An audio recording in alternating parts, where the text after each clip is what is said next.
This podcast is not affiliated with any Grand Lodge, and the particulars, antics, and opinions of the hosts and guests are their own. Should be dismissed immediately.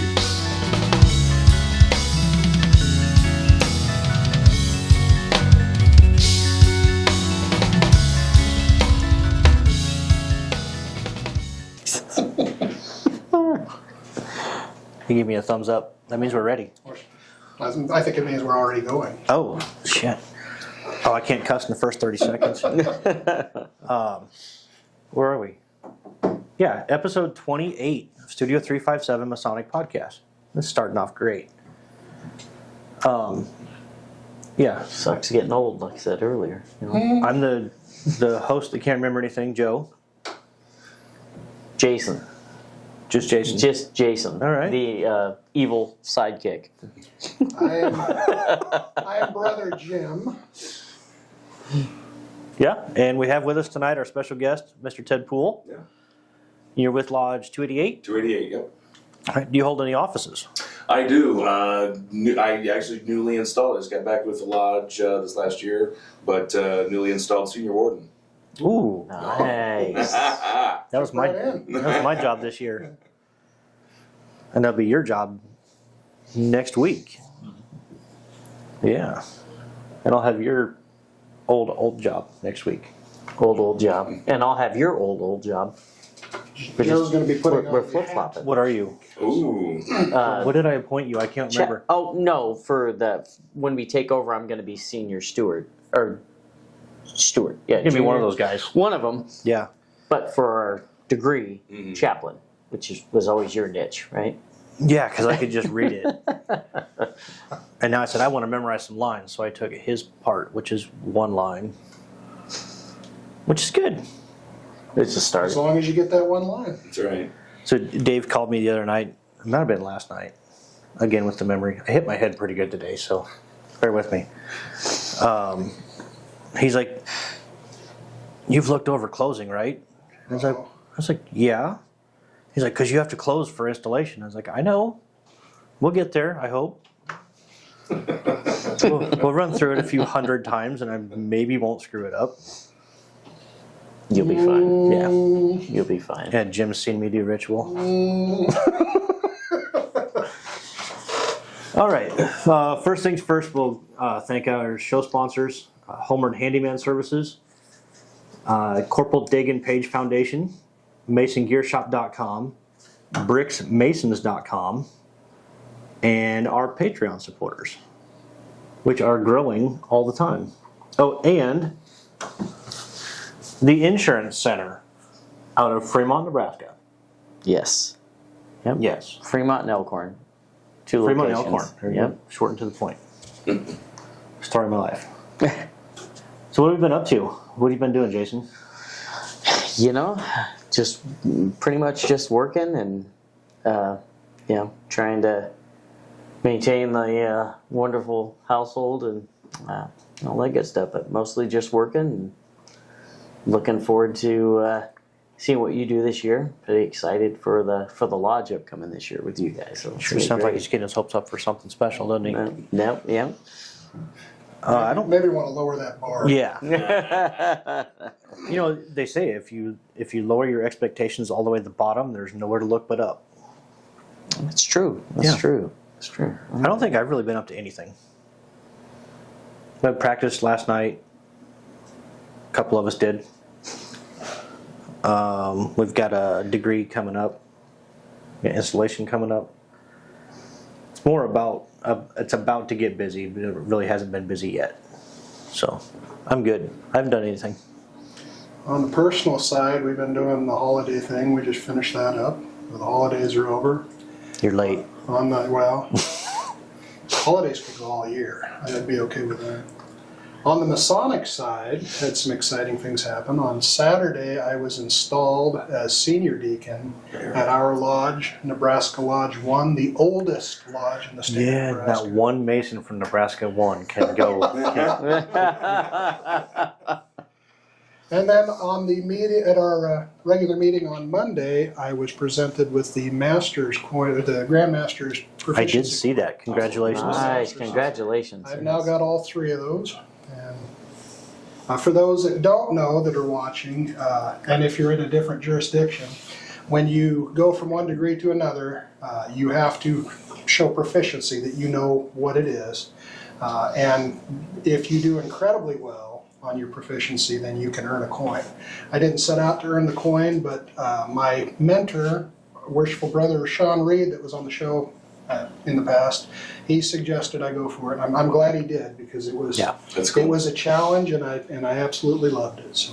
And what an experience, because now you have that. Yeah. Yep. I mean, I always applaud the guys that go for the proficiencies. I've always been a big fan of the long form, all of it. I love that bit of it. So congratulations, that's a lot of work. Thank you. And like I said, if you're on the fence, if you're in the position where you should or shouldn't, absolutely try it. The worst thing that could happen is you don't get it. Yeah, I think you get to make 12 mistakes. So it's generally verbatim, Okay. right, to be 100%. I think it's up to the tester. I don't know Is if it? they've got an official version of it, so I don't know. But I've been told on the ones that I did, the number of mistakes I made. The first two were pretty good, so Yeah. second one was a little bit worse. But I had a little bit of time between time giving Yeah. it and giving it in lodge. So What I'd really like to congratulate you on is that railroad spike knife that you gave Sean Reed. well, that was actually his. He deserved it. I gave a worshipful brother Reed stepped down. He's now the past master, and in our lodge, T.J. Brumfeld, worshipful brother T.J. Brumfeld, is stepping in. But as a gift, as a mentor, as a friend, and as the person that brought me to light in masonry, I gave him a gift. And Sean, as he talked about on the show, is a railroader. So there's a brother in San Antonio that forges. He'll take a railroad spike, twist it, turn it into a knife. And so that was the gift. And It's gorgeous. absolutely, Sean deserved it. I appreciate everything he's done for me. Very cool. That's very beautiful. And those knives I've seen several types of those knives. Always very beautiful knives. Yeah. Some of my favorite. I have something similar. I have a wrought iron twisted knife that was made out, so locally, but yeah. I have a wrought iron fire poker. You can turn it into a knife. Turn anything into a knife. Anything's a knife. So, Brother Ted, what have you been up to?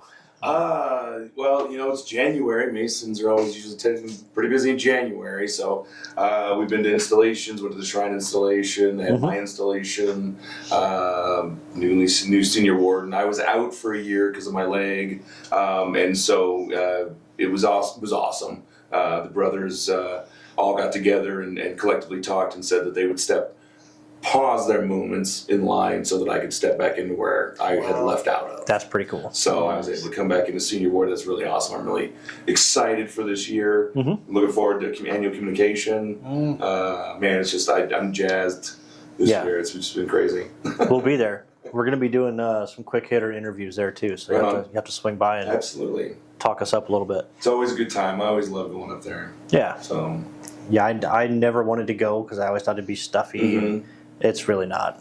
I have a great time. it isn't. And I've been to the Nile Supreme, and they're all just fantastic times. If you have a chance to go to any of the communications, anything on a grand level or imperial level, go for it.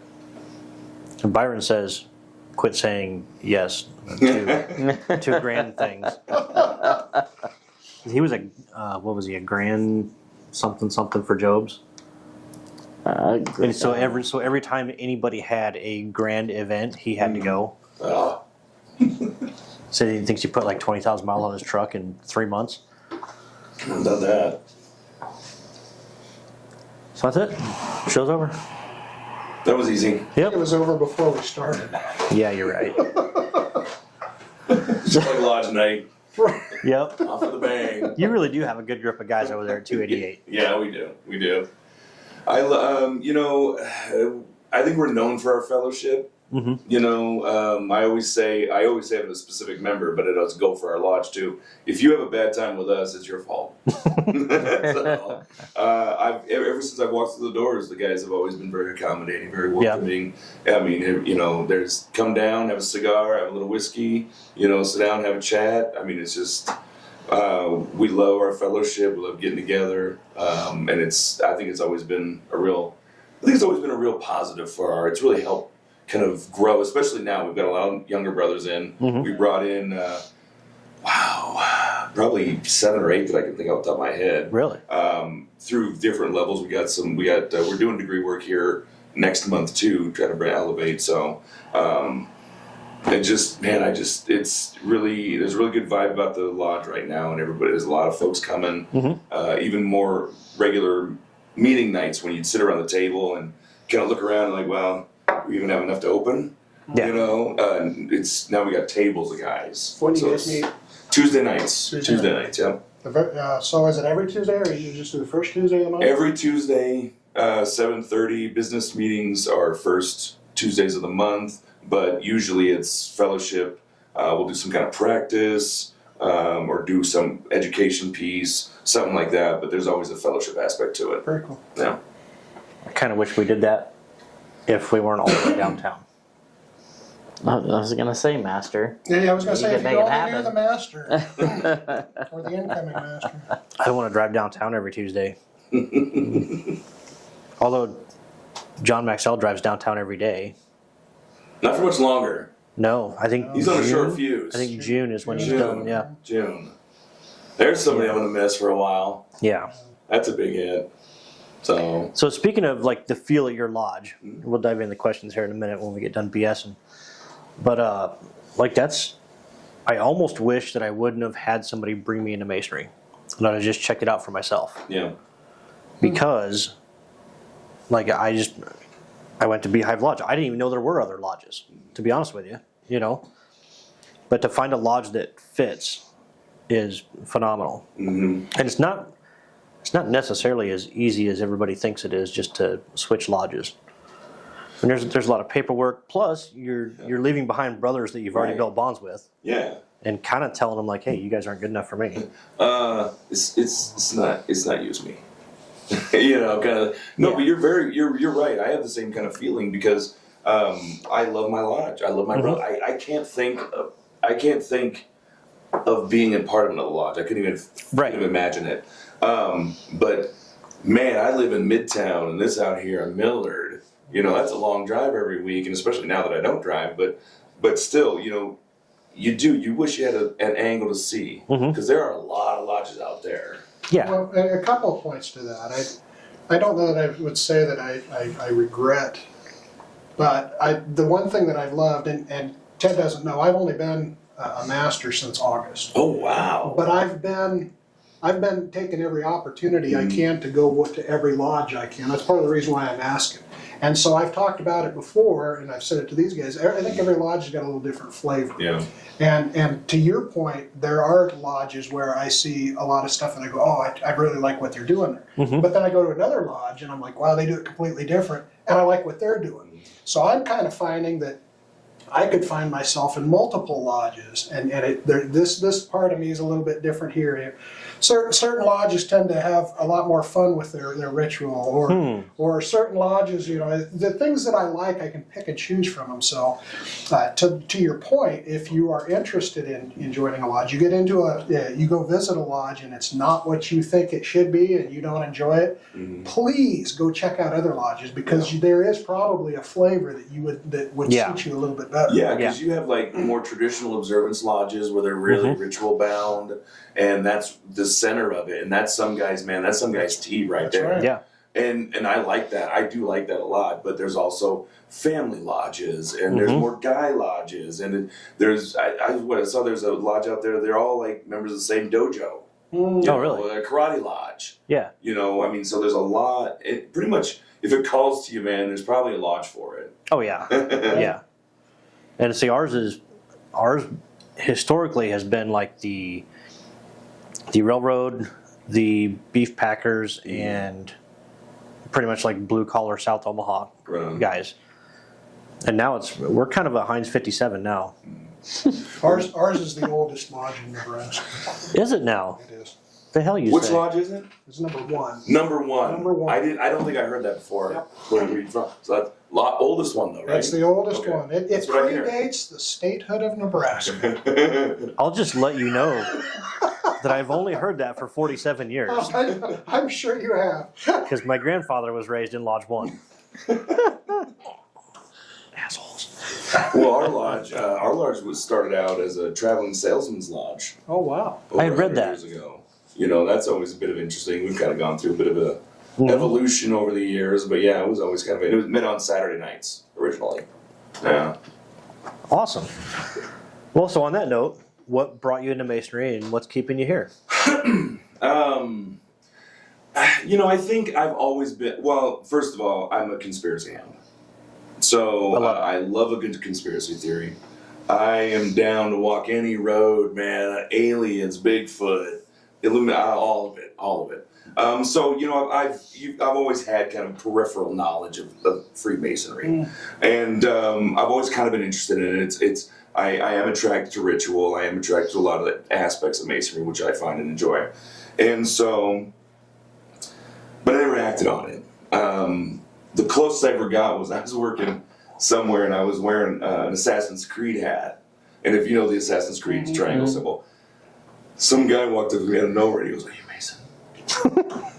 And I'm like, "No, why?" And he immediately pointed me to the symbol of the hat. I'm like, "No, but that's very cool, but I'm not. Thank you."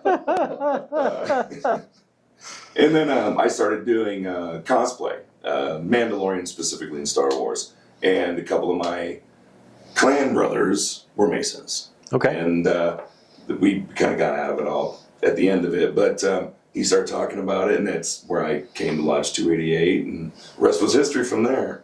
Yeah. So, but yeah, I was always attracted to a lot of the aspects of Masonry, so it was an easy transition for me, and I was really excited to be part of it, because not that I think that we rule the world, Right.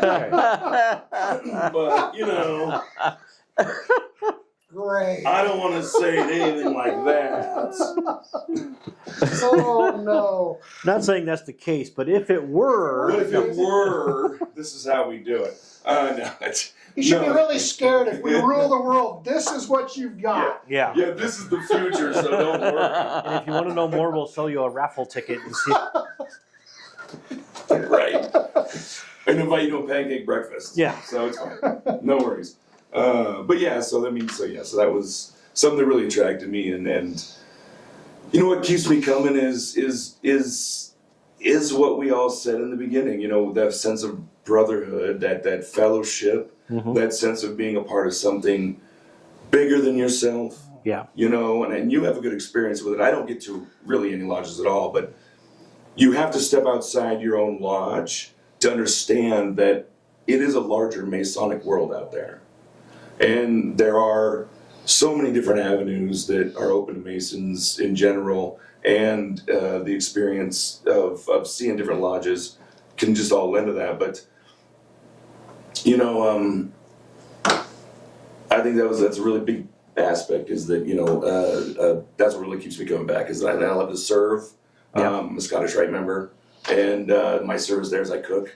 So if you're a Scottish Rite member, you make my food. You know, if you, I do a lot. I love cooking, so that's what I want to give back to, and we try to do that at the lodge too. But you know, yeah, that's what keeps me coming. I know there's something greater out there. I know that we can work towards something, and I'm really excited to build my lodge right now. That's all what's keeping me coming too, is help build my lodge, because it is growing, it's getting better, and we're very excited about the next few years. Awesome. Speaking of cooking at Scottish Rite, sorry, Jim. What in the hell is that we ate on Saturday? I didn't cook that. I don't know who did, and it actually wasn't bad. Yeah. But it looked like somebody just went through the pantry and said, "Yep, we got 6 cans of this and 4 cans of that and 8 cans of this. And we're going to throw it all in the damn pot and we're going to warm it up." Sometimes that's how the goulash happens. But yeah, no, I don't always get down there for all like the reunions and stuff. And but goulash is a good one that we like to do. So without knowing what you ate, I think I know what you ate. Yeah, I thought it might have been like succotash or something, but it was like a hodgepodge of a lot of different things. Yeah. Didn't taste bad. Didn't really taste that good, but it didn't taste bad. Yeah. Well, I'm curious. There are better meals though. I'm curious if you're into the conspiracy theories. Yeah. We all seem to get conversations about the conspiracy theories with Masonry. How would you compare the conversation you have with the other things you're interested with masonry? Do you catch more hell with masonry or the other ideas, conspiracy? Did anybody ever approach you and say you're out of your mind kind of thing? Or No, not really. But I think that I'd probably still catch more flack on masonry because a lot of everything, ghosts, UFOs, Bigfoot, all that stuff has almost been normalized. Mm-hmm. It's not really even a thing anymore. We've got congressional hearings. We've got people testifying. We got reports coming out that okay, yeah, there are UFOs. Sorry, I guess. Yeah. But so those things have almost been normalized. But it's still, I think most people. I've never had a negative experience, but I think most people approach me more kind of standoffish about masonry than anything else. gotcha. I think a lot of people are afraid of masonry for whatever reason. Yeah. Well, there's been so much misinformation put out there. Yeah. Well, I think to your point, on the masonry side of it, Masons have always been told to either not approach the subject, or we've got secrets that we can't tell you. Right. Whereas, like you were pointing out, a lot of stuff is normalized, and still, as Masons, we still can't really tell the secrets, and we haven't really engaged in any of the conspiracy theories. So, in a long time, and I think for a long time, that was what was prescribed. We didn't talk about it. You didn't. You didn't bring it up. It wasn't something you advertised about. I think that's one of the reasons that for our Masonic decline is that we just seemed like we were gagged for so many years from interacting about it. Yep. And I think there was a documentary that I've seen several documentaries on masonry, but I remember one of them. I think it was they had made the comment of we're not a secret society. We're a society with secrets. And there's some things we can't tell you. Why? Well, join and find out. Yeah. You're going to find out that we sit around planning bingos and raffles and the next pancake breakfast and those kinds of things. And we argue for baseline Mason. Yeah. Has nothing to do with world domination. Yeah, we argue for 2 hours to end up not changing the dues at all. Exactly. that sounds I think familiar. we did that actually. It might not have I been. wasn't there, but I did remember hearing about it. It might not have been. We can't even rule our That's own what world. Austin said. He thought it was changing too, and he was like, "I don't know what happened." He goes, "I guess it didn't change That's what it was. because I wasn't there." It was to pay for dinner, like for fellowship dinner before the meetings, and it was whether because some guys drop money in the hat and some don't, and I'm guilty sometimes because I don't always have cash, but we usually make up for it. But it was like, do we do a set price and do we just charge people by year or whatever? And we had like an hour discussion about it just to say, well, it's fellowship. The lodge will pay for it. If we get some money back, great. Funny you mentioned that because our lodge, we spent the biggest percentage of our conversation on Monday was how we were going to do the meals and who was going to cook them, and yeah. But that's an important aspect. It is. It It is. really is an important aspect. You can't rule the world if you're hungry. That's right. But there's nothing better than breaking bread with somebody. Yeah. That's true fellowship. Yep.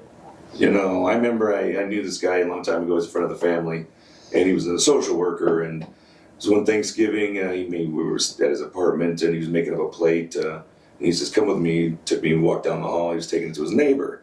And he goes, as we're walking, he goes, you walk by somebody 100 times a day. May never remember you. You bring a man a plate of food and never forget you. That's right. Make some memories. It's important. That's an important part of lodge, I think. Yeah. It is, yeah. That just kind of clicked a light bulb in my head.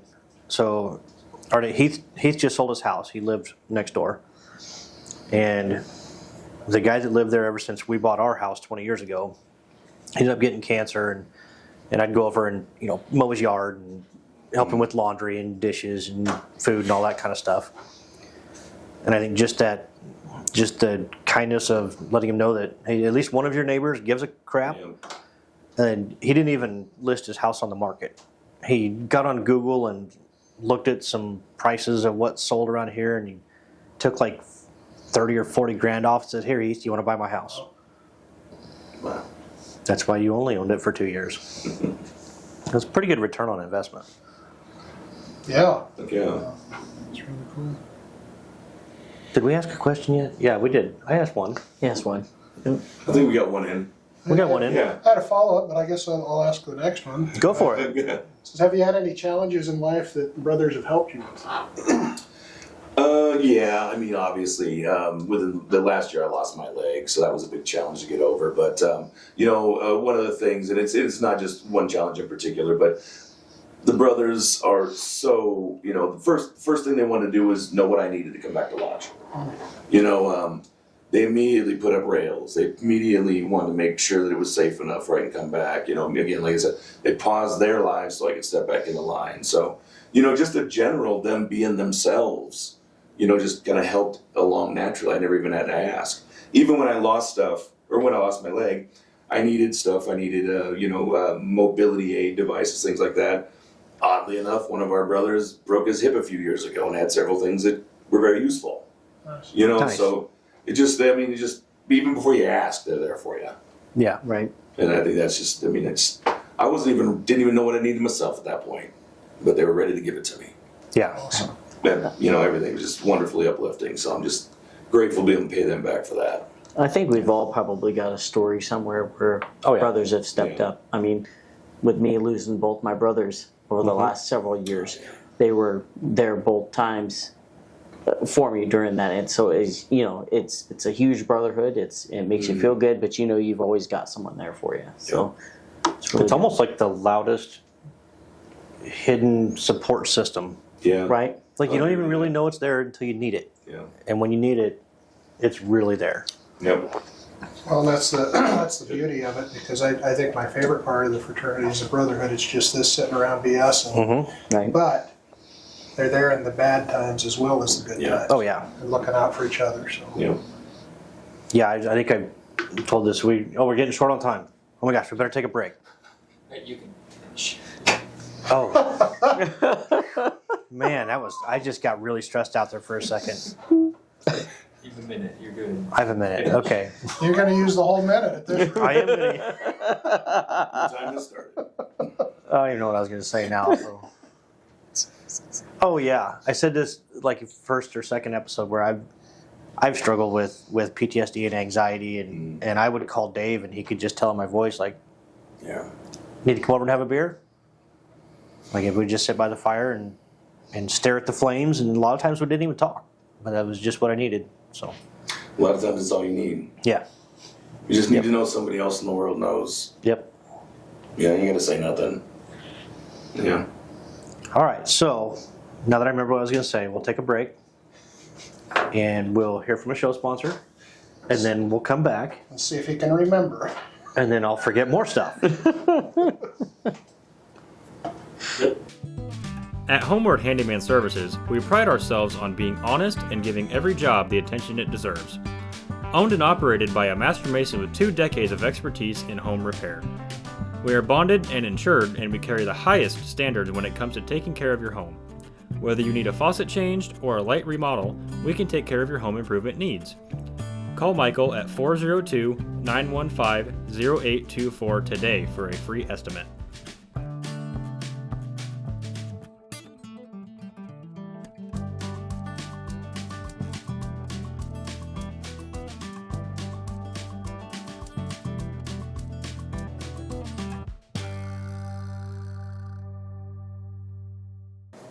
And we're back.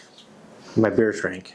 Did you remember what you forgot to remember to forget? I remembered it's Jason's turn to ask a question. That's right. Yes. Yes. I just made that up. No, actually, it is. Is it your turn? Yes, it is. See, I knew what I was doing. What made you decide to go with the Masonic theme for your prosthetic leg? I came to it pretty quickly, actually. The first thing I think of was like, oh, what do I want to represent? It's a really big canvas. What do you want to do? I got so many fandoms, it would just look stupid. So what do I do? Then I decided, okay, I want a Masonic symbol. So I'm looking around. Finally found this tarot card one that I use currently, and fell in love with it. I'm like, oh my God, it's amazing. I have to have this. So got the digital download. I just gave it to my prosthesist. They slap it right on there and go from there. So Really? I was super happy. It took me a while to find it, but when I found it, I was like, yeah, I knew that had to be it. Had to be it. It's very cool. Yeah, I fell in love when I saw it. So man, I looked forever too because you want something neat. But yeah, this was I really like the old school art aspect of it. Yeah. Big fan of old school art tats, all that kind of stuff. So I like anything that looks old, vintage, hand drawn, anything like that. So the tarot card thing was totally right up my alley with that. Heath and I will show you our arms when we're done. Right on. They're all Might be old school. something that can get some pictures of on the Facebook so people can see it. Is that what We You can. want me to take it off real quick? We can. Pass it around. We can. Can we take shots out of it? Grab your bottle. Is that Get this weird? off. Shankies, Yeah, there we go. black, smooth, and Irish. You ever drink Bailey's out of a shoe? You ever drink Shanky's Whip? No. Oh, my. You would love it. You'll have to sample before you go Yeah, home. okay, definitely, I'm down. Is it my turn? Yes, sir. I like this taking turns thing. Yeah, it seems to Well, we'll flow see, really good. because this was the question I came up with, and I'm curious if you Oh. can pronounce it. Really? Yeah, here we go. I was in the Marine Corps. In avionics, I'm not an idiot. Well, I, didn't Well, say I am, that. because I wouldn't didn't say pronounce it. that. No. IR spell good. So, tell us what the heck. Crypto. He's almost got it. He's getting there. Can you spell it in crayon for me? Cryptozoological? Yeah. So, what the heck is? And I actually know what it is, but what is cryptozoological? Cryptozoological research, and what drew you to that as a paranormal research? Cryptozoological. Pardon me. Asshole. That's awesome. Ouch. Cryptozoological research is really anything. It's a blanket term. It Yeah. means anything that we haven't discovered yet. Yep. But more fancifully, it includes Loch Ness monster, Bigfoot, Chupacabra. Chupacabra, Yeah. big one, Jersey Devil, Mothman, Yep. all that kind of stuff. And so, me being a conspiracy hound in general, I always love ghost stories. I was affected very early. Not by a ghost or anything, by a TV show, of course, because I'm American. Wow. Not by anything tangible. Right? Yeah. It's nothing weird or anything. It's like TV. But I grew up in the 70s and the 80s, and there used to be a TV show called That's Incredible. Yep. And anybody old enough remembers that show. Mm-hmm. There was, I remember seeing it as a kid. The episode was they were investigating a haunted Toys R Us in Southern California. And so, of course, I'm hooked. I'm assuming an adult was watching it because otherwise I wouldn't be able to turn the TV on. But Yeah. so we're watching it, and it is. They have like Sylvia Brown, who's a renowned medium. Uh-huh. They were using high-speed night vision IR cameras. They had all kinds of stuff going on, and they did record. They recorded a tricycle coming off the thing. They recorded other stuff happening, and their high-speed cameras caught in the corner, kind of watching the group like a shadow figure in a couple frames. Mhm. And so I was like, man, that was the coolest thing ever. And then, of course, growing up, I've seen The Omen, Original Omen, Rosemary's Baby, Poltergeists. Great movies. Yeah, exactly. The great slashers of 80s. Yeah. Yep. All that stuff, so that always kind of led into it. And I remember one time, I think what really kind of blew my curiosity towards paranormal research was I remember when I was a child, I was afraid at night because I thought I could hear something breathing in my room. And so for several nights I was very terrified. And so, I threw the covers over your head, and can't see me, can't see it, kind of situation.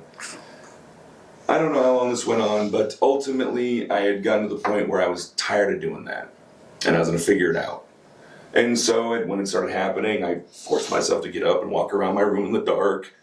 And what I found was that in the summer, when the windows open, my heavy lace curtains would drag across my dresser, creating almost a breathing sound. Yeah. Well, from there, okay, well, that's what that was. So that's really kind of the genesis of everything, and I've just been curious about everything since then. So you've been debunking from a very young age. I do. I come from a debunking standpoint. I call myself an open-minded skeptic. I've seen some things that I can't explain, but I've also seen a ton that I can. And so I'm always looking to explain it. Yeah, I'm in the exact same boat. Yeah. Like there's definitely things that even here in the house that we can't explain. Yep. But I don't know. Like we lost one of our dogs several years ago, and just randomly, while both of our dogs are laying still, we'll hear a dog collar jingle down the hallway. There you go. Yep. Like all the windows are closed, the furnace isn't running, nothing's making noise. We'll hear a dog collar come down the hallway. Yeah. It's insane. But also at the Scottish Rite during a meeting, we had 5 sets of 3 knocks on 3 different doors. Scottish Rite Building's haunted. Yeah, that place is. Yeah. I mean, that's a fact. I mean, it was enough where our junior deacon, like I think the first time it happened, we were opening. Yeah. So we just let it go. Yeah. But the 4th and 5th time, or the 3rd and 4th time, Morgan like ran out the door and like there's nobody there. There's got to be. And one was in the preparation rooms, and he went out and around. There's nowhere else to go except the 33rd room. No dying. Sorry. And then the last one, I think we opened every door there was to lodge. I think, and there was nobody there. Yeah. I mean, and it was quickly, like not like somebody ran around the corner. Yeah. Yeah, I mean, and those are cool experiences because you definitely expect to have something like that in the Scottish Rite Building. Yeah. I have a friend over the river, Council Bluffs. We still have to get over there and investigate at some point, but they had taken in a collection from a Mason that had passed, and he'd given it, bequeathed everything to the lodge. And he says he wanted me to come in right then, and he had some weird stuff happening when they're coming to cataloging his stuff. Wow. So, yeah. Yeah, I've definitely I am skeptical because I would rather, my brain works. I'd rather find the reason why that happened. But there's some things you just can't. That's it, though. I mean, I mean, there's always going to be. I mean, you always have to factor in. There's always going to be mostly a logical explanation for things. I mean, there's electrical wiring that's unshielded. I mean, there's other things that people don't normally think about that do affect people. So I think you can explain a lot more than you can't. But there is a good portion of that that'll remain a mystery. Yep. I think. I agree. What about on the cryptozoological research? Is there? Have you seen any evidence of anything? I mean, the only humanoid non-Homo sapien that I know would be sitting next to me. So. And I think that's why I'm more fascinated with cryptozoology is because you got to work hard there. I mean, because there isn't any evidence. I mean, we see the Bigfoot stuff, the prints. I mean, there's a lot of compelling evidence there. I've seen a lot of compelling video. But I'm also of the mind that, we also haven't explored, the vast majority of our oceans. I believe there is things on this planet that we haven't discovered yet. Are they mythological beasts? Probably not. But they're going to be some form of dinosaur or some form of proto-human, maybe. I mean, it is odd that in all this time you haven't been able to find any evidence. You haven't found any kind of carcasses. But, I mean, you see some of the evidence out there. There are some significant knocks and sounds and experiences that you just can't dismiss. I don't know. I don't know how to explain anything. Yeah. Yeah, my wife and I, we genuinely try to watch almost every Bigfoot, like Expedition Bigfoots. You get a big one of ours. When Matt Moneymaker was doing BFRO, Bobo. Yep. Yeah, we watched the hell out of that when it was on. That and then But they got some great evidence. they did. Something's out there knocking. What is it? Is it all put on for TV? Maybe. Probable? Not. Right. Well, I've been out at a scout camp for, I think it was OA, And you guys were all at the campfire celebration thing, and I stayed back to tend our little campsite fire. And I heard a tree fall down in the middle of the woods, up at Little Sioux Scout Ranch. Yeah. There's nobody around. From it, you guys were like a mile away. There's nothing out there. And just no wind or anything, just a random. I mean, and you could tell it was had to be at least a 6-inch branch. Yeah. Just snap, and then you heard it fall. Give you a little pucker up? No, No? I was totally not carrying a gun at a scout function. Well, even had you been carrying, depending on the size of that. Had I been, I probably would have needed more than 9mm. So it was double tap. Although 14 seems to get the job done. That's true. Everybody says, why do you only carry a 9mm? Why not a 40 or a 45? I said, if I was in the Marine Corps, 3-round center mass, and you're stopping. It's Nobody's arguing over caliber at that point. Right. Right. All right, I think it's my turn. Oh, isn't it? geez. Yeah, I didn't want to step out of turn here. Yeah, Geez. well, I pick these carefully. You were mentioning cosplay, and you mentioned you did Mandalorian. What is that? All you do, or what cosplay do you do? I have expanded. We have expanded. My wife and I have expanded a little bit, but primarily I came into it as a Mandalorian cosplayer. I was a member of I'm retired now, but I was a member of the Mandalorian Mercs Costuming Club, which is one of the 4 or 5 now officially recognized Lucasfilm costuming groups. It's cool to be a part of it because you always, we always, when we host Comic Cons and things like that here, we bring guests in. So I've had a chance to meet a lot of great Star Wars people over the years. And so that's really where my love was. I really didn't have a passion to do anything else until later, but I liked building props. And so I started to expand from there. We do Ghostbusters now. I built... Emily does Vince Clortho, so I made the spaghetti strainer brainwave, analyzer and all that, and she has a great one for that. But so we've been expanding it, and I want to do. Now that I've lost my leg, I can't wait to do some more cosplay because I'm going to cosplay the hell out of it. As you should. 100%. As you should. 100%. So I'm looking to do some Fallout. I've got an idea for a junk leg using an old mailbox and everything. I think it's gonna look awesome.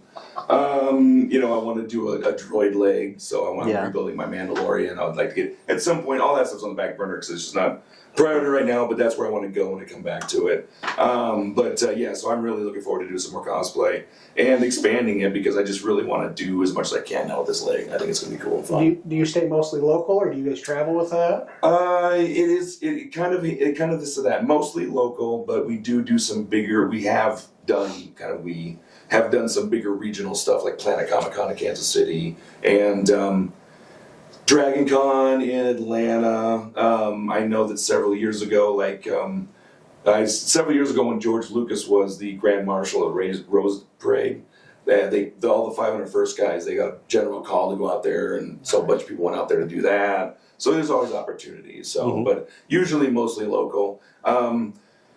May the 4th, Comic Book Day. Usually plans on Comic Book Day. That's a big one for us. They call it the gauntlet, where you got to run it's 3 states and 8 shops you got to do in the whole day. So it's a huge commitment, but do a lot of local comic book shops, things like that when we were active. But a lot of fun.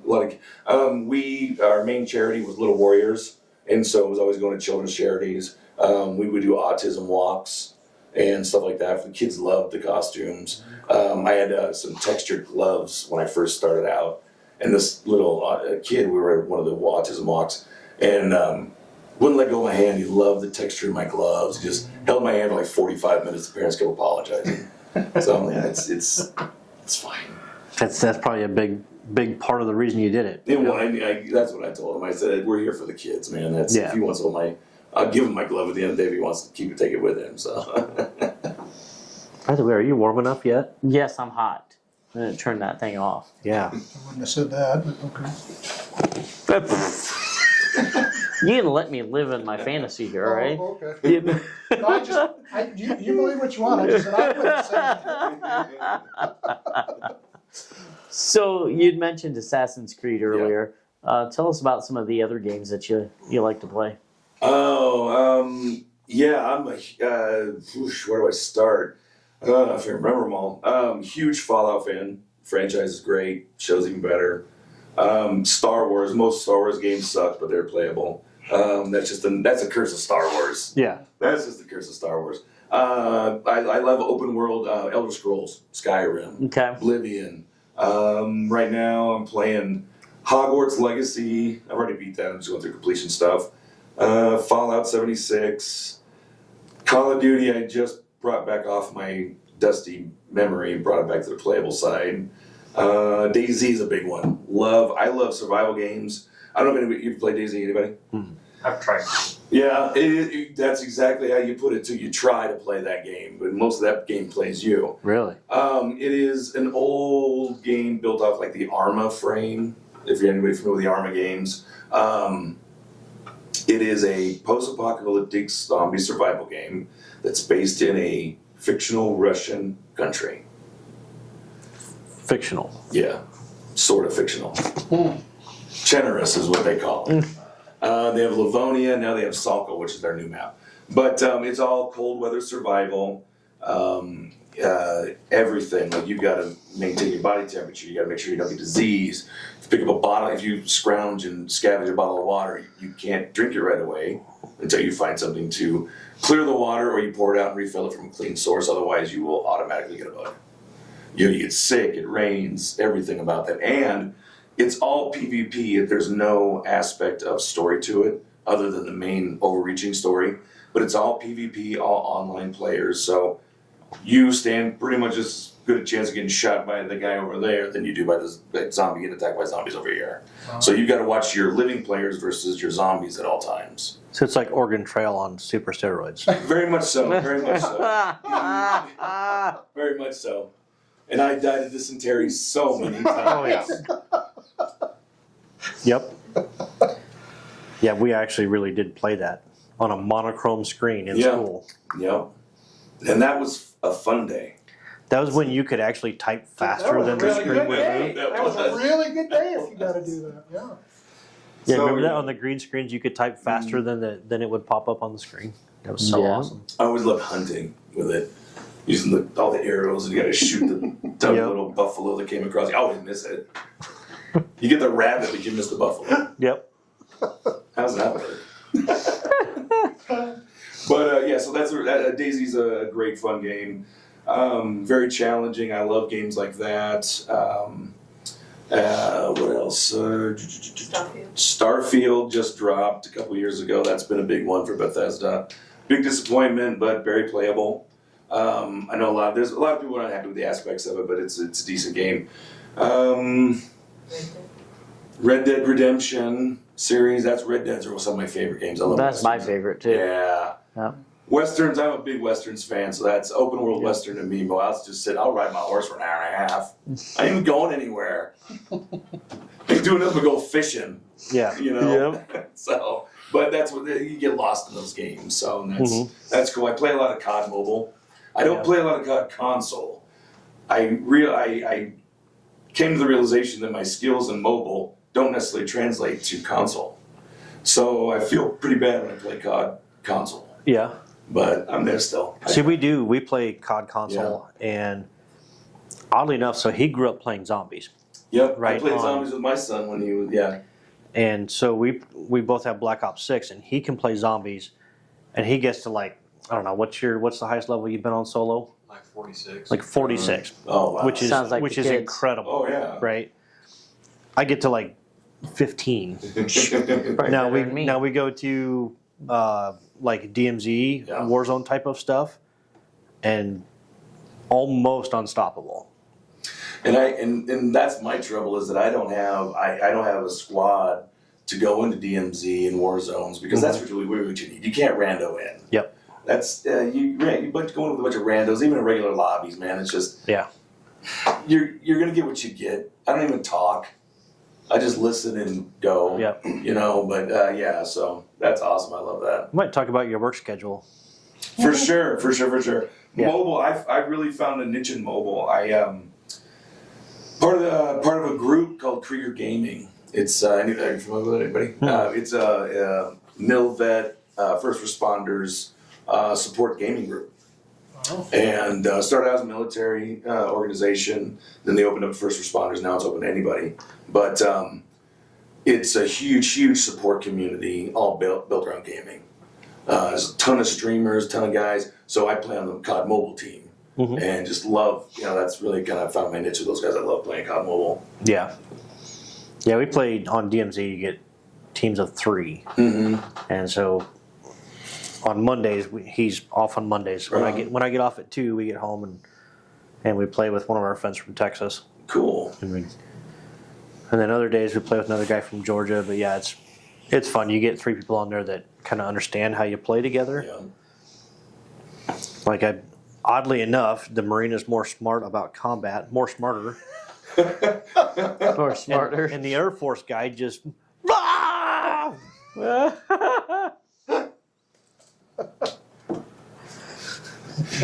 I have to be on because I'm usually open in the evening, so there might be some cotton up in the future. What Yeah, about the Coast Guard guy? I was just gonna say that Oh. was your moment for We Coast needed Guard. that. he doesn't even play.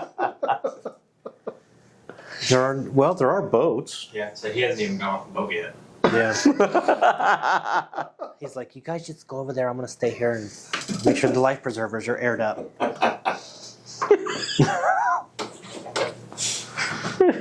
Oh, how many people do you think I just alienated?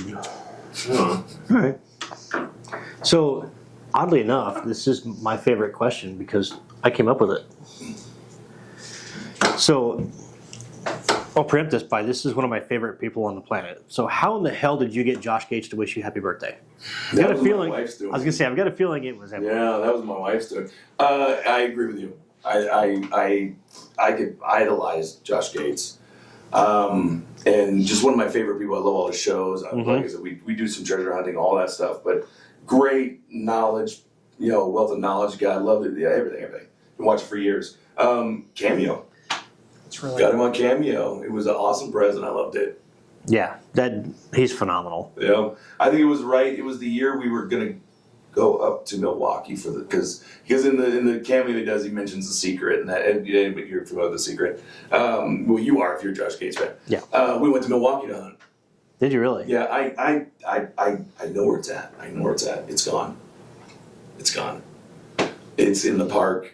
I'm gonna put everybody on blast right now because they always do this on the forums. I know exactly where it's at. I'm gonna tell you because I don't care.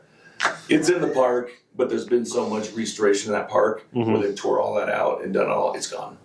The same thing happened in Boston. They almost lost it in Boston when they were redoing the ball fields. Yep. So it was only by luck that they even found it. I'm sure that's where it was in Milwaukee.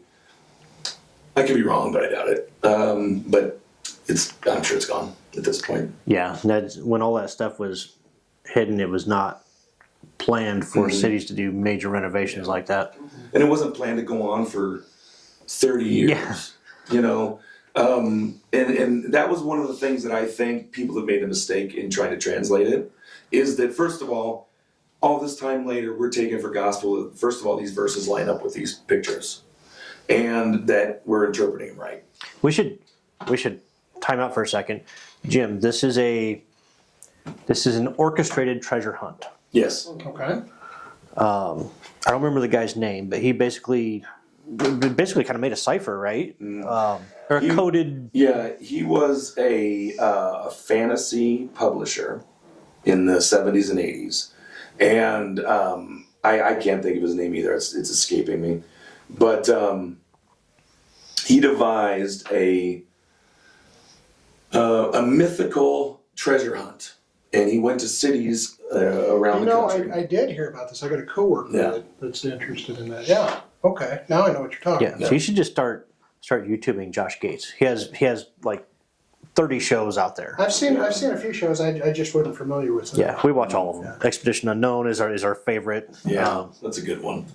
What is it? It's not Late Night with Josh Gates, but it's it's the Tonight with Josh Gates. Yeah. The little interview deal. That was pretty fun too. And then he's got a new one. I don't remember. Yes. Yeah, I just. There's only like 2 episodes out. We watched those too, but so Josh Gates, let's interview you, buddy. He'll never see this. Hi, Josh. Thank you. So let's take a break. Producer's saying we're down short on time. 2 minutes. Or is that peace? 2 minutes. What's up, dog? No. Okay, we'll take a break. We'll hear from another sponsor, and we'll be back. If I remember to come back.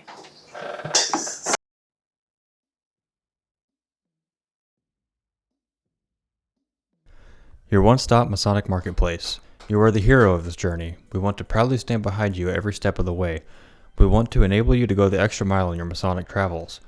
We want you to look your very best on every occasion. Investing in high-quality regalia shouldn't be a burden. We know you want to be better. We know you want to make a difference. We don't think you should compromise. Be your best. Visit bricksmasons.com today.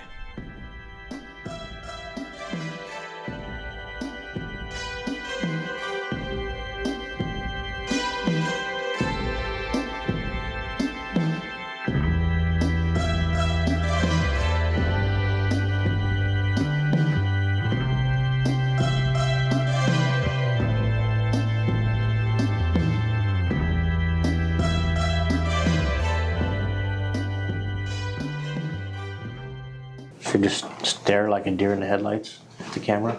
And we get a lot That of we're doing. we get a lot of viewers just by doing that. Maybe somebody will go to Spotify or YouTube and watch just so they can see how stupid we look.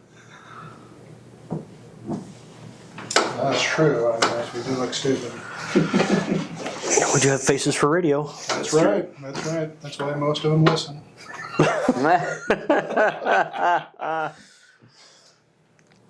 Don't look at me. It's your turn. Well, I thought you had some more wit to give me. Right. Being, Yeah. being That's me. I'm full of way wit. luck. Full of All right. something. So the next question's up. Do you think that Masonry should have a bigger online and physical presence? And if so, what does that look like? Yeah, I do. I think that we can do a lot more with the technology we have. There are obviously aspects that we can't, you do that with, but there's a vast amount that we can. I think, there's a lot of lodges that we use Discord, Facebook, we have our own text chains, all that kind of stuff, the traditional stuff. Mm-hmm. But, I think there's a lot more use for that. Just as far as a discussion tool. As far as, I know we've had guys in the past have come in a lot, done Zoom for the lodge. You can do education pieces through Zoom, all those kinds of things. I just think that we need to embrace it more, and we're just, in general, we are slow to come to new technologies. Yeah. And so the incorporation is slower and more, apprehensive, so it takes us a lot longer to get up to speed with that. But I think that we can do more on the tech side. I think that there are great social media platforms. I think that there should be more Masonic creators, content creators. There are podcasts and other shows and things out there. But the more good content out there, I think will help us in the future, because we've had 30 years of bad content against us out there. Yeah. And again, we came late. We're tardy to the party, man. But we're on the TV now. Yep. But there should be more push that way. There's a lot of creative brothers out there. A lot of guys that do a lot of cool stuff and can utilize that to show. Yeah. And I think it's a boon for us to be able to utilize those things. Yeah. It's probably one of the number one reasons. I just said that twice really fast. So that'd be 2. Yeah. Okay. How many fingers? But probably one of the main reasons we started this show is like we're regular guys, If you're looking for that Masonic podcast where we're gonna go really deep dive into esoterics and stuff, wrong show. We're just normal guys who sit around and bullshit about Freemasonry, and that's what we do. We just put a camera in front of us. Yep. And you know what? That represents a lot of lodges. Yeah. A lot of guys we're sitting around the bar table, man. We're just shooting the breeze. Yep. But like you said, yeah, there is that content out there. If you want to get real deep, it gets out there. Oh yeah, there's very formal Masonic podcasts out there that are, quite frankly, they're hard for me to listen to. My brain moves too fast, and I need more than one tone of voice. And the people that enjoy that, it's great. I mean, it's just like lodges. There's a Masonic podcast out there for every personality. This one just fits us. Yep. Well, and to your point, there's that different flavor of every individual. Again, my personal favorite stuff is sitting around and doing this BS, and this is my favorite part of what we do. Yeah. But I do love other stuff. I do love doing ritual. I do love, to a certain extent, studying the esoteric. You know, the fundraising, that kind of stuff. I like all of that. That's just a personal opinion, but as you can see from this show, you've got a wide range of beliefs and interests and everything else. It's not, I think people hear about Freemasonry and they think of a stuffy group of a bunch of old guys, and that's not necessarily the case. Although we're getting older, there's a lot of differing interests, and so don't assume that your interests aren't going to fit in with Masonry. Yeah. I guarantee they will. There's somebody in this group that would enjoy to hang out and talk about things like that. I mean, and I think people want it. You know, people want it. You know, I don't know if you read it. Their book came out a few years back, Reclaiming the Soul of Freemasonry. And it was a book that came out of Northern jurisdiction by their SGIG, William McNaughton. And it's about a lot of the stuff we've been going through, ritual over law, lodge, do we we're more focused on trying to get perfect ritual versus fellowship in the house. He pointed a few things about, when we lost folks, and we do have an aging society. I've heard it of membership, not society. And I've heard it a few times, that projectively Masonry can die out in 20 years if we don't get new membership and continue to grow. And, a lot of that is based on what they saw was the change in the 60s when, you had the counterculture of don't trust the man, anybody over 35 is the man, and they cast off their father's institutions. And so we lost a whole line of folks that never were introduced into Masonry because they didn't want anything to do with what their fathers did. Yeah. And so people had to rediscover it. And so, from that, what they're finding is younger folks now are really starting to rediscover and have the same things that want the same things that we want. Yeah. It's what are they looking for the most of the highest scores were a sense of brotherhood, something larger than themselves. They want to be a part of something. It's all the same answers we gave. Yep. Why? Because they're true. It never goes out of fashion. Yep. But we're rediscovering, we're getting to a point where folks are now interested, not just men, women. The Nile is seeing younger women joining and being more active. We are seeing a thrive of people, and I think it's fantastic. Well, I'm kind of surprised that it's not even a bigger growth, because it seems in society right now, a lot of the things that we can point to, that the brotherhood's a good thing. We've become so separated that we stay at home and we don't get involved in groups. The way that we can't have civil debate in society, yet we're a group of men that we don't talk about the two hot topics. We don't do religion. We don't do politics. Yep.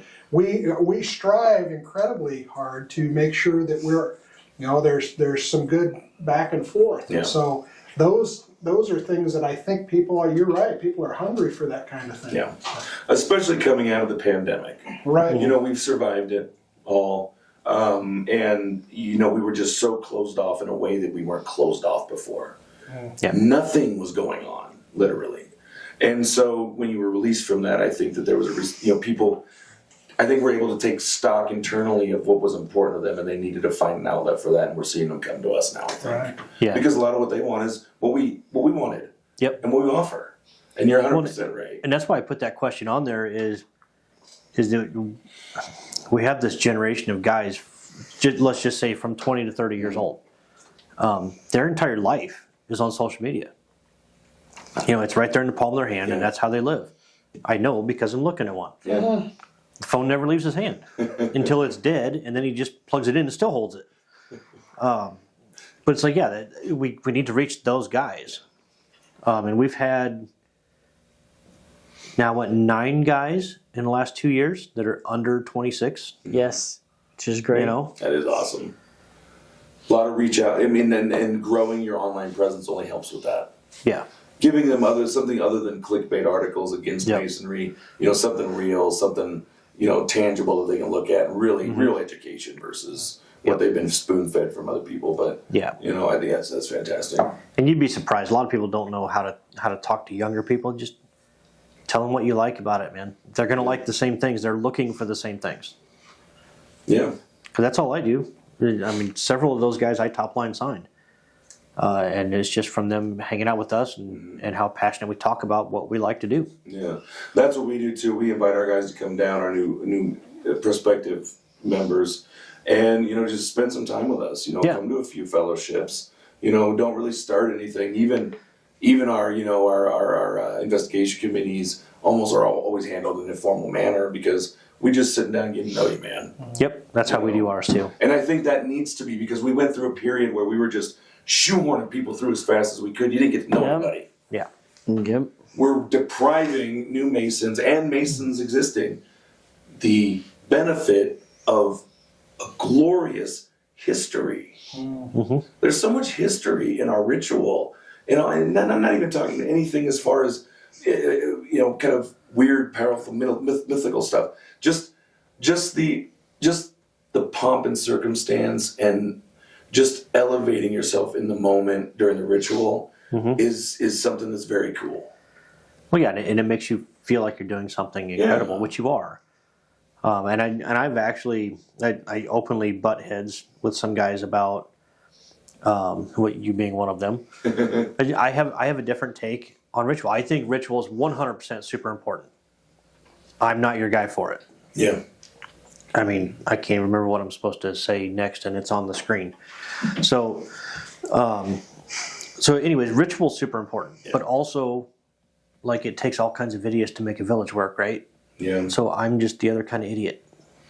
Well, we've talked about that, where it's different people have different skill sets, and they need to fill together. And as we've said off camera, I feel pretty strongly that ritual should be the best that we can do. It doesn't mean that everybody can do it great, but to Ted's point, that ritual gives us a connection to the past. And the idea, I do remember going into my EA thinking, there's a lot of amazing people that have gone through the same exact thing. Presidents, I'm originally from North Platte, so Buffalo Bill Cody. At some point, he went through the same exact ritual, the same exact way that I did.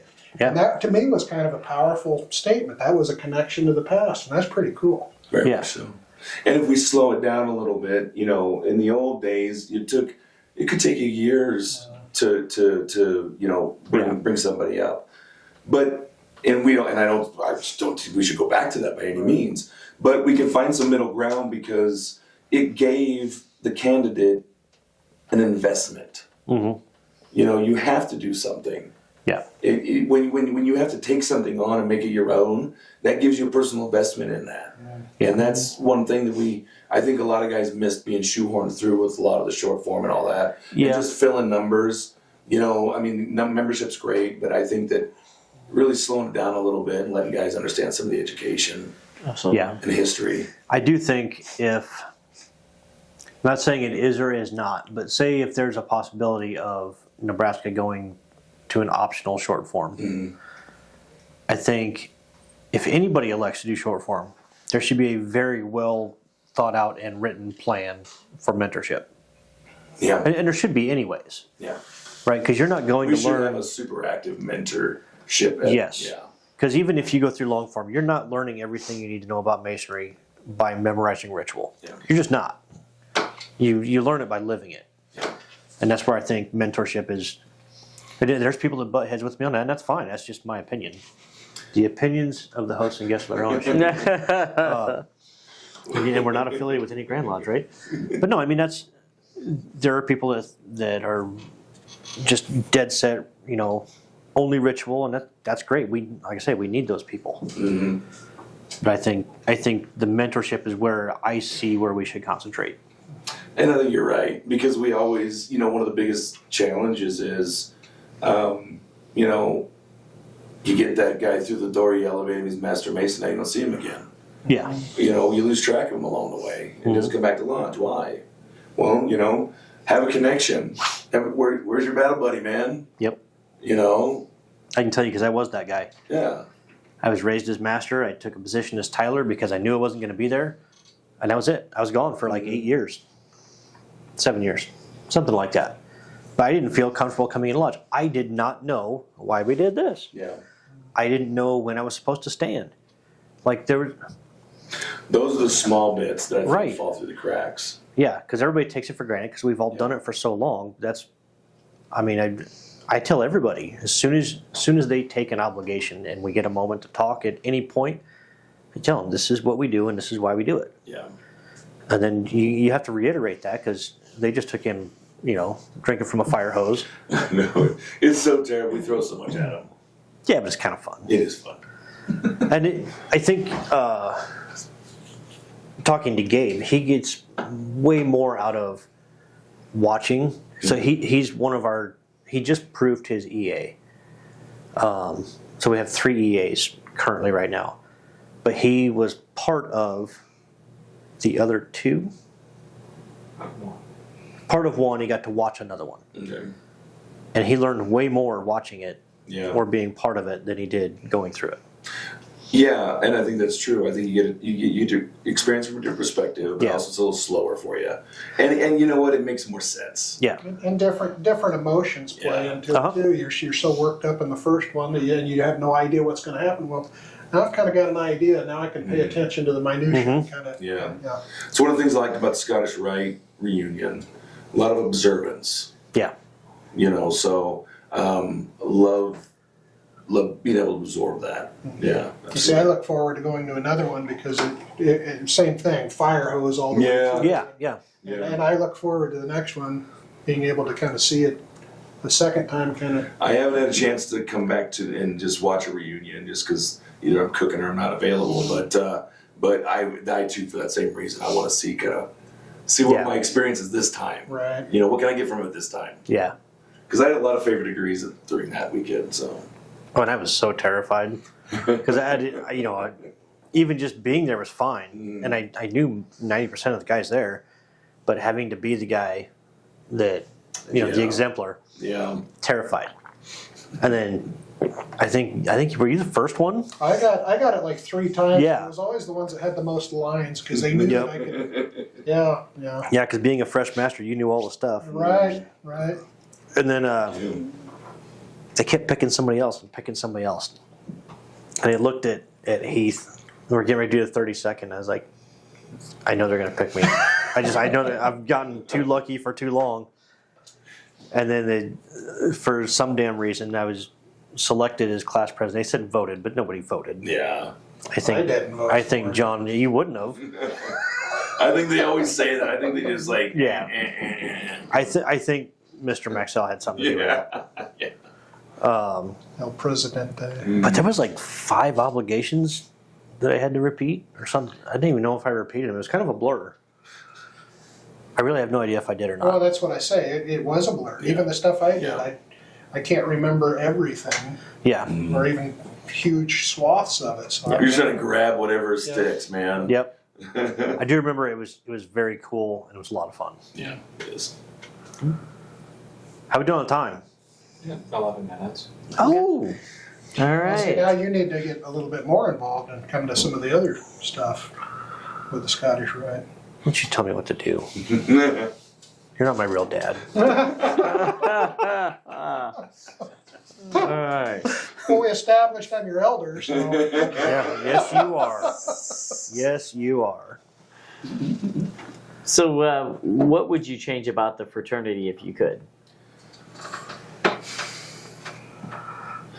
I don't really know if I would change anything, other than maybe just maybe move a little faster into the future, maybe more embracing than anything,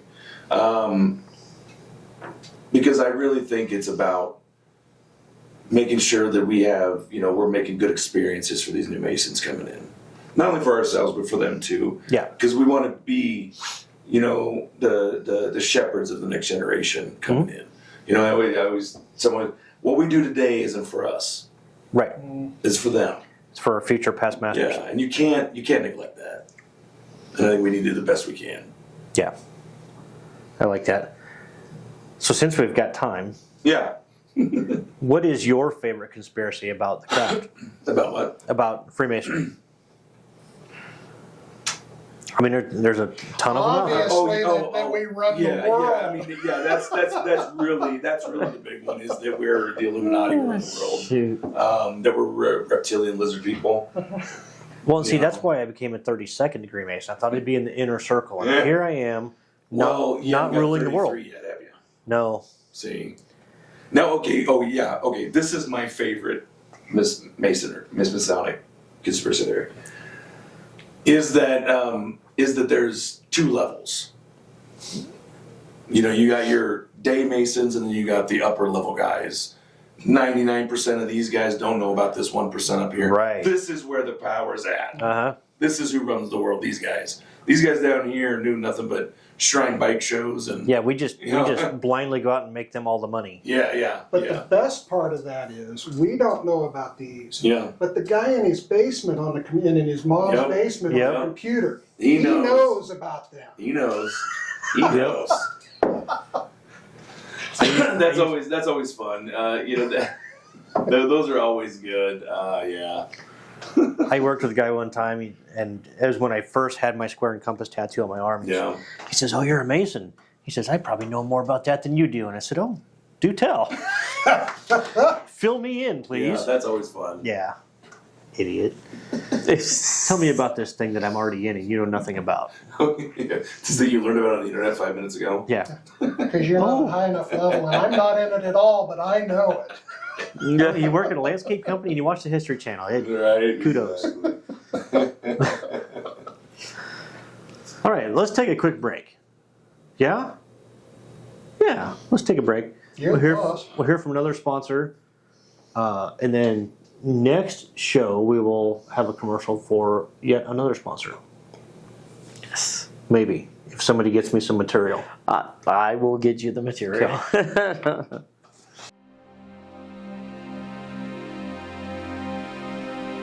Demonstrate that love never ends through the commitment to support past and present service members, the communities that surround them, and the loved ones of those whom we will never forget.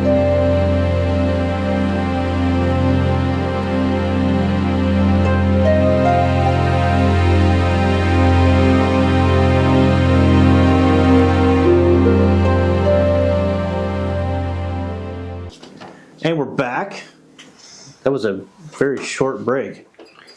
I know. Was that like 45 minutes? I know. Oh, I feel so bad. We left some good content on the floor. Yeah, we did. We New might- meaning to chatty Cathy's, right? Yeah. Our eyes may be slightly squintier now. And it's I'm good. a lot warmer in here. It is warmer in here. Yeah, For sure. yeah. So really, at this point, this is our open discussion, and we're just gonna turn the desk over to Brother Ted because you've got some really important stuff to talk about. I think it is. You know, this last year with me, you losing my leg, and I've had to almost reevaluate kind of who I am at this point. It wasn't a terrible struggle losing my leg. I was able to adapt fairly well. But what it brought up was, how do I return to Masonry? What is important to me to make priority of? So some things went to the back burner and some things kind of came more priority. And, with me stepping into senior warden this year, I'm very much so lodge focused at this point. I want to make sure that I am specifically like honoring my brethren who chose to step down for a moment to allow me to come back in, but also I really wanted to look at what my Masonic experience has been. And so I've been working on a piece of education that focuses on what experiences you've had, where you at kind of in the right now, and then where do you want to go. So, you kind of start out with a few questions, and it kind of was modeled after Dean Graziasi's 7 layers exercise, which is where, you start and here, I'll put my notes here because I don't remember all of it. You start with, what is important about and then what is making more money? Because you this, that, and then you continue to ask yourself, well, okay, what specifically about that is important? So, I start thinking, what do we want from our Masonic experience? Right. The world of Masonry is way open. There's so many avenues, like we've been talking about all night long. There's a lodge out there for everybody. There's a way to enjoy Masonry out there for everybody. So personally, kind of evaluate that, and it's something I did over this last year. What's important to me? What do I want? And I started out with a few questions, and a lot of what I'm working with is what's been your Masonic experience so far? And I don't really intend the education piece to be answered that night, but it's something I want everybody to think about. You look from, what's your experience been so far? What challenges do you face coming to lodge? It's a lot of the stuff we've already talked about tonight. How can we get over the little hurdles? Yeah. To re-engage people. I talked about the Reclaiming the Soul of Freemasonry book. That was really built about trying to appeal to younger folks and letting us know that they want the same thing we want, but they're just lost right now. Yeah. We need to reach out to them. We do that through online. We do that through engagement, through community. But what is it you want from your Masonic experience? It has to be a personal journey. Yeah. What keeps you coming to lodge? Again, we've talked about this all night long. It's not even just, it's not so much the rubber stamp answers like we give so many times. And why it's not because of those is because they're true. But why are they true? What calls to you about Masonry? And then on the other side of it is, what do we want from Masonry? What do you want to see? Do you know about appendant bodies? Do you know about other avenues of Masonry? Do you know of other brothers' interests? Our lodge has a D&D group, and we have the Hiram Hustlers, which are a multi-sport team. We've done 5Ks. Before I lost my leg, I did a 5K with them. I'm part of the Hiram Hustlers. So we do 5Ks. They do, they want to do ragbri, things like that. So we have brothers that have great hobbies, fishing, hunting. Well, does any brothers, can we look at that and see who else will enjoy that in my lodge? Absolutely. How can I share that with my lodge? Those are the things that I kind of want folks to think about, is because that's part of what helps us grow Masonry. Yeah. Is to bring in that sense of community that we've lost in general. We live in a society where we don't know our neighbors, we don't want to know our neighbors, and most of us carry guns. But there was a time when it took a village to raise a child. And that has never stopped. It always takes a village. Yeah. So how do you become part of your village? That's kind of where I'm Great working question. with that. Yeah, and I actually think I have an answer for that. It's be willing to be a part of the solution. Yeah. Well, as we were saying in the break, that I started to say during the break, which, by the way, Ted, that is spot on. That I agree. Agreed. The second part of that, though, is the individualized. We need to be able, as Masons, and the people that are watching this, whether you are a Mason yet or not, it's cliched, but it is what you put into it that makes it. Don't let anybody tell you what kind of Mason you should be, what you should be involved in, what you're trying to get out of it. But the second part of that is you have to put in for it. You have to put in the work. You have to ask the questions. You have to find it what it is that you want, and then you have to put in the work to pursue that. The happiest Masons that I've met are the people that are going after exactly what they want out of it, and being part of the solution, not part of the problem. So absolutely, both sides of it, we need to be there to support each other, but you also need to be able to be self-aware of what it is you want and then pursue that as well.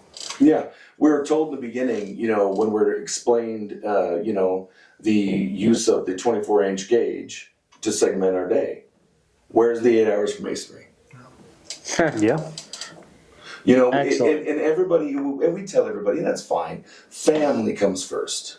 Yourself comes first. Lodge comes down the road, but at some point, you need to invest in your lodge. Now, I'm just going to add to what you just said. So we've got family, we've got our usual vocation, we've got lodge, right? But masonry is present in all of those. Yes. Because you live masonry. Right. It's not just a thing you do. It's a thing you're called to do. Yeah, masonry is not going to lodge once a month. No. It's who you are. It's how you act. It's how you carry yourself. It lives in the small moments that matter to people. Yeah. You know, there's nothing stopping any of us in a natural disaster from going to help. Right. You know, any of those things. It's those moments that make Masons. It's not the lodge. It's not the ritual. It's not the books. It's what you do as a man to make yourself a better man. Yeah. You know, you mentioned the word cliche. It's making good men better. It's I could never hear or say a truer statement ever. Yeah. But the second time, and we'll give a shout out to the Third Degree podcast and some others that I've listened to. They talk about that, but again, we've got to put in that work. Yes. You know, it's making good men better, but it's not going to happen on its own. No, you've got to earn it. You've got to Yeah. put in the work for that as well. And a lot of times we're told, you know, masonry makes good men better, but we're not told how. Right. Why how? Because it's personal to each of us. Yep. We have to figure out the how. How do you want to contribute to masonry? Right. What can you do to make your lodge better? And it's even as simple as bringing a case of water a couple times a month. 12-pack of soda. You know, Yeah. If $20 to the almoner. if you are spreading the light Yeah. in Mason, there is no wrong way to do it. No. There really Well, isn't. and with somebody that's coming into the master's chair here shortly, one thing that I would point out to our fellow brothers is taking the opportunity to step in and help, because there are so many times where, you know, well, the master will take care of it. You would make all the difference in the world in your lodge if you would grab some project and take it on. Yeah. Yeah. Because we never have enough hands, and yeah, exactly. Just that initiative. Absolutely. Goes along with speaking up, though. If there's something you think that needs to be done, you bring it up, right? I mean, So long as We it's can't- not just pointing out problems, but coming up with right. solutions. But you bring out a solution, Yeah, right? because I was right. always thought you want to bitch about something, bring a solution with you. Right, That's right. absolutely. You're right, Be absolutely. willing to help with the solution. Yeah. I mean, we've had a few. Yeah. He just looks at me, We yeah. stumble. Right, Stumble. right. We always do. We're human. Come on, we're human. Right. Yeah. You know, No. I mean, we've had some heated discussions, Right. and we've had to call to refreshment. Oh, I don't think we ever got that far. I remember one time we had to call to refreshment. So- But you know what? I mean, And you grew out of it. you grew out of it, Right. But you know, sometimes you have to have those moments. you Yeah. know, But that's the hard part. You know, we're trying to make something last another 1,000 years that's already been in place. Nobody wants that to die on our watch. Absolutely not. We want to be good shepherds of masonry. We don't want to be the guys that let it go. right. So there is kind of along those lines. There's another Masonic podcast that I came across that I really enjoy. It's called That Other Masonic Podcast. Okay. Okay, they're out of Southern Indiana, and I think I apologize because I'm not 100% sure because I've listened to a bunch of their episodes. I think it's episode 22. They take they play a recording of a speech given at a Grand Lodge event, and I believe it's either a Grandmaster or a past Grandmaster that just kind of, we'll just say, he calls everybody on the carpet. He's like, "What are you doing for your lodge?" And it's about a 5 or 10 minute listen for that section of it, and it is phenomenal. Like I had chills listening to it in my earbuds, and I had to stop work. And I'm just standing there listening to it like a deer in the headlights. It was amazing. And just to hear something like that, and he was calling people on the carpet, like, "What are you doing? Yeah. You know, if your lodge is struggling, what are you doing to fix it?" And we can all do better. Oh yeah, 100%. I mean, that's just natural. You know, that's the normal mindset is that, you know, every day we can do a little bit better. Mm-hmm. You know, some people have been doing good their whole lives, so they got little bitty goods to do every day. Yeah. Some people got a lot of goods to do every day. But, you know, as long as you make a stride every day, you got an opportunity to do better a little bit. Yep. Well, I think that's the key. I'm a new Mason. I don't have any of the answers, to be honest. I don't know anything. But I do know what I can do is I can get off my butt and I can volunteer and I can throw out ideas, and if they get tossed out as a pile of what they are, fine. But I challenge everyone to make that initiative. You know, that's what we're looking for more than anything. To make this better, you got to put some skin into the game. Well, I mean, number one, I've been around you at like area meetings and stuff, and you know a lot more than you think you do. Because you're already living it, right? You're a good man. And the other thing is, I forgot what I was going to say. Imagine that. Man, that is great radio or visual or podcast or whatever you want to But call it. again, my whole point was it's what you put into it. I know there's individuals that are there are people out there that are upset that they're not getting what they wanted out of it. The question becomes, did you put into it?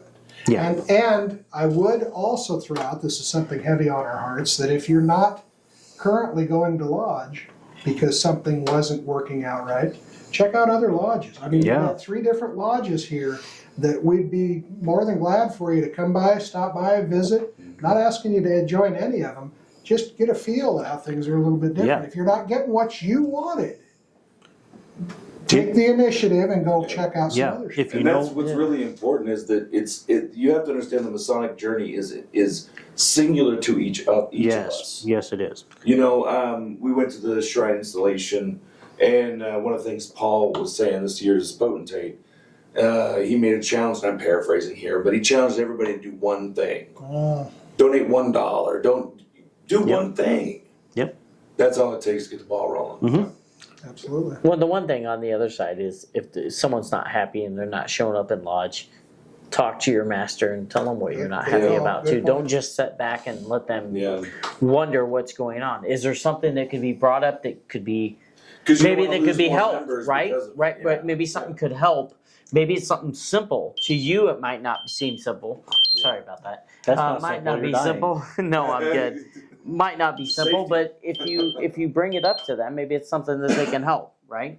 I mean, So what I was going to say is you can't sit at home instead of going to lodge, and you can't sit on the sidelines and grumble. If you want to see the change, you have to be the freaking change. Yeah. Like I did. I said, like I said, I spent 7-8 years away from lodge because I wasn't comfortable going back. And then I just got convinced. I was like, well, it's put up or shut up, right?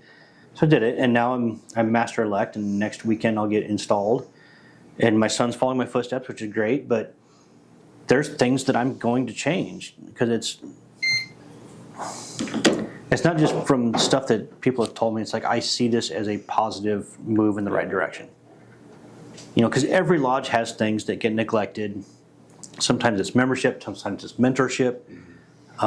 It could be any number of things. There's a lot of moving parts. Yeah. How are we doing on time? 12 minutes. 12 minutes. Okay, anything for the good of podcasting to come before this camera? Oh no! One thing I better say: we have our new. You guys were out to before. We have our car show coming up this year, our 4th annual. Hang on, we have upcoming events. Yeah. I'll save it for nothing. Well, actually, you can do it now. Okay. When is it? Let me grab this out here real quick. Okay, we'll do it in a minute. Before he does that, I would just like to point out that if you're not already following us on Facebook or any of the other media, make sure that you are following, because we've got some good content that we put out there that isn't in the shows. We share stuff that we get from some of the watchers, some of the viewers. Mm-hmm.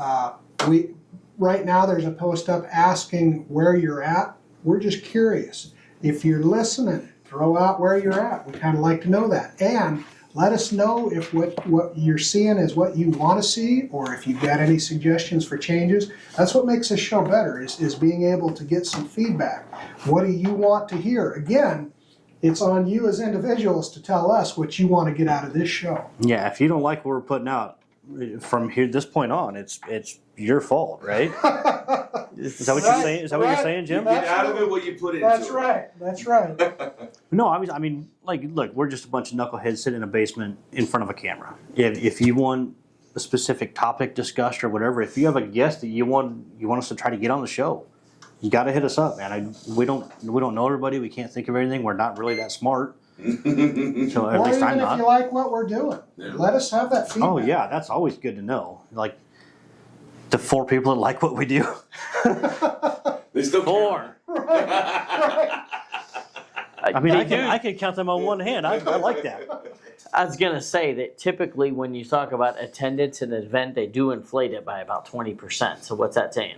12. Is it really 4 or is it 1. 1? Is it just Joe collecting it live? Right, yeah. Like I go out and buy 6 phones so I can vote for the contestant of the vote. These burner accounts, just like loading up the likes. Okay, well, it actually really is getting hot down here. I think you were going to do the events though now. yeah, You know what? so- I brought the wrong notebook. We do our 4th annual car show coming up. It's going to be June, so. It And will- then of course we have our October Fest, October Feast. coming up again. It's going to be similar weekends than last year, so looking forward to do some fun stuff this year. Yeah, we will for sure be at the car show. Cool. We will do another show there. I'm assuming AJ's heading that up again this Yeah, year? he's heading it up. He's kind of our car show guy, so Yeah. He'll be there. He'll be involved. So We'll do another show there this year. We'll be more prepared to do some quick hitter interviews. nice. We're going to use Grand Loss to practice. I mean, what a There you better go. platform to practice, right? Doing an outdoor setup is entirely different. Yeah. But yeah, we'll be there. We'll have details on that coming up on further shows as we get closer to it. Shout out to our new fans listening on our audio format. That's kind of growing fairly quickly. We are on 1, 2, 4 continents. Nice. 5 continents, right?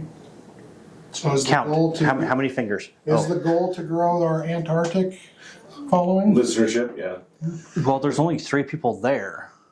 If we can get all 3, that's 100%. That's what I'm talking about. Still a win. So for those of you listening on audio, if you, for whatever reason, want to see what the hell we look like, Yikes. we are on video on YouTube and Spotify. Or our producer may occasionally take a picture while we're filming and we can put it on Facebook. That would be kind of cool. Hint. Need to pay him more. Would you like an exaggerated Get what wink? you pay for. Yeah, you need a raise, dude. He's even cleaning the lens. Ooh, guys, we are pissing in the tall weeds now. It's hot now. But as Brother Jim said, always like, subscribe, share, comment, give us feedback. We do this because we love it, and it's what we feel is bettering the craft. We're spreading light, but it really is nice to know that we're doing somebody some kind of good. For sure. Closing thoughts. Make sure you go to masongearshop.com. It's super easy. We're all wearing, well, Jason's not. I got my new sweatshirt. Jason's lame. Sorry. They have a great selection of apparel, but they also have our apparel, hats, hoodies, t-shirts, several different colors of t-shirts, 2 different colors of hoodies, 2 different designs for the back of the shirts, several styles of hats. Small percentage of that comes back to us, which helps us pay for cameras and microphones and computers and lights and alcohol. Speaking of alcohol, Patreon. We really like our Patreon supporters. Absolutely. It's the most efficient way for us to get upgraded equipment. You can go to patreon.com, search for Studio 357 Masonic Podcast. You can donate, you just sign up with your bank card. You can donate $3, $5, or $7 a month. There is a tier for $50 a month. Please do not just sign up for that unless you just want to give us $50 a month. That is our show sponsorship tier. And typically, if you're going to give us $50 a month, we would like to give you a commercial and some recognition for it. So yeah, get a hold of us if you're going to do that. Our email is studio357podcast@gmail.com. Burn that in your memory. Did I say like, share, and subscribe? Yeah, I think Yes, I did. I believe you did. I think I did, but like, share, and subscribe. Let's see, upcoming events. We will have the car show 288. Do we know where it's going to be? We are back at Hobby Lobby this year. Yes. Yeah, That is a- bigger space, far bigger accommodations for everybody. I know last year we had it pretty small spot. Yeah. A little tough getting in. We want to make Yeah. sure we got back to Hobby Lobby this time. Which Hobby Lobby? Where? Millard. Miller. Yeah. Yep. Yep. Okay. So Yeah. in Omaha. In Omaha. Yep. Yep. And I'll have better dates. I just forgot my wrong number. But No, you're good. yeah, We yeah, will we'll have more we, space. we will 100% get that on the show. We will be there. Shrimpy and I will have our cars there again this year. Shrimpy actually got a trophy for that. Oh, show. right on. Yeah. Yeah. And I think best in class for First best Un- class. unfinished project, Or, right? yeah. Yeah, best in class for unfinished project for his Camaro. A lot of beautiful cars always come out. Yeah. I love seeing the guys come out with other cars. Beautiful. Let's see. Oh, yeah. Get your Studio 357 swag because there is time to get it right now. And then wear it to annual communication. Like not in annual communication, but like in the free time, And probably not at the Grand Masters ball. That's probably not suitable. Well, Wear it instead of your suit. I think it's supposed to be tuxedo. no. Does this fit? Well, that first night it is, isn't it? If you put a bow tie on, it's fine. We don't go Bow tie. Bow tie. That'd be- Hey! We need to look and see if we can't get bow ties made up. yeah. Anyway. Yeah, keep coming with good ideas, Jim. I think you need to be a $700 a month Patreon supporter. I said, God dang it, you made me lose what I was going to say. You're talking about wearing the swag to annual communication. Oh, just wear it under your suit. Wear the t-shirt under your suit. Put the hat on when you walk out of Lodge. Whatever. We'll get you on camera at Grand Lodge. It'll be great. It'll be fantastic. Let's see. Thursday night, January 16th, we are going to be doing an Enter an Apprentice degree at Beehive. That is at the Omaha Valley Scottish Rite. You'll have to get a hold of one of us to get in the door because we're the only ones there that night. There are doorbells and they kind of ring, but if we're already upstairs, we're not going to hear it. So we'll have to know that you're coming. So email the show, get a hold of our secretary, something like that. Saturday, January 18th, Beehive is having our installation where Jason is going to get installed as a steward or something. Woo! And they're really dragging the bottom of the barrel for the master. Yes. Some years are better than others. Is this one of the lean years? The good thing is, if I really F it up this year, he's right behind me, so he'll pick up my slack. But yeah, we're going to do, we're having an open installation, so it's open to the public. You can bring, you don't have to be a Mason to come, so if you have friends that are interested, or just anybody, like if they want to see just a small glimpse of what Masons do, that's a pretty good opportunity. That and Masonic funerals is about the only thing we can do in the public. Truly. Cornerstones, yeah. How many of those get laid every, those are few and far between anymore. Yeah, we're doing that. We're going to have a very light dessert, probably some cookies and tea and lemonade kind of stuff. And then we're all going to meet at Spaghetti Works in Ralston. I will not be buying dinner for everybody. Everybody will buy their own dinner, except for a couple guys that I prearranged because they helped me do some big jobs and I owe them. February 6th to the 8th is is Grand Lodge AC, Communication in Kearney. Absolutely 100% stop by our booth. Even if you don't want to be on camera, if you don't want to be interviewed, that's cool. Stop by, say hi. We'd love to know that you're listening or watching. Like I said, it's just nice to know that we're doing something for the good of Masonry. And then the first Thursday in April, 33rd degree past guest Micah Evans is going to be doing a map education at our, I don't know if he's doing it at dinner or if he's doing it at Lodge. I think he's doing it at dinner so that we don't drag Lodge out until, 9 o'clock at night. Well, and if that's the case, you need to follow up on that, because if that's the case, then anybody could come see something. Man, Yes. I gotta try to be there super early. How am I gonna do that coming from Fremont? Well, I have our Push it back conversation right 15 minutes. here. So he is going to do a, wait for it, he's going to, American and Nebraska history with maps, 1700s to 1885-ish, or Joseph Warren and the Road to American Independence. He says he can do Joseph Warren in 30 minutes.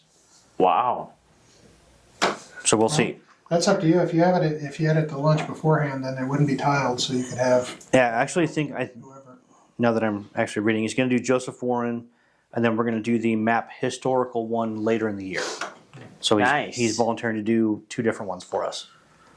Okay. What are you looking at? Oh, we're out of time? Okay. Love you guys. Thanks for watching. We're out of time. And come down and see us.